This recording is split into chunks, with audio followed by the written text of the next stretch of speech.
Hoy, 30 de enero, nos hemos reunido aquí parte de la comunidad educativa del colegio para celebrar el Día Internacional en contra de la violencia y en favor de la paz.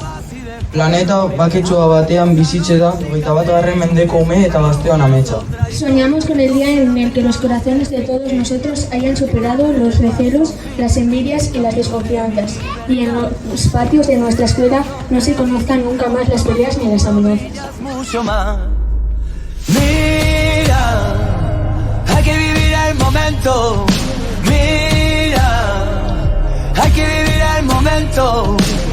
Esta noche bailarán las agujas del reloj. Ahora solo quiero. Mira, hay que vivir el momento. Mira, hay que vivir el momento. Siento como un huracán dentro de mi corazón. Ahora solo quiero respirar. A mí me enseñó la vida a golpes, en la calle supe la verdad. Así que no vengas con lesiones, ya aplícate el cuento antes de hablar.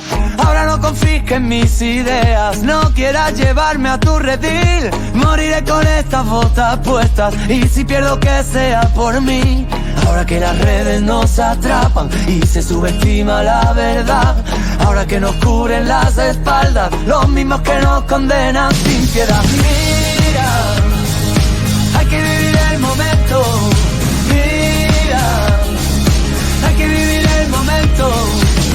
Esta noche bailarán las agujas del reloj. Ahora solo quiero. Mira, hay que vivir el momento.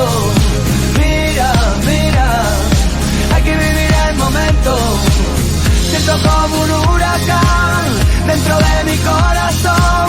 Ahora solo quiero, es la hora de cambiar.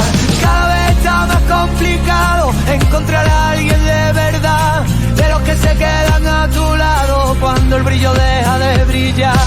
Ahora que me aburro de mi sombra, ahora que sabemos lo peor, ahora es el momento de intentarlo y encontrar por fin la solución.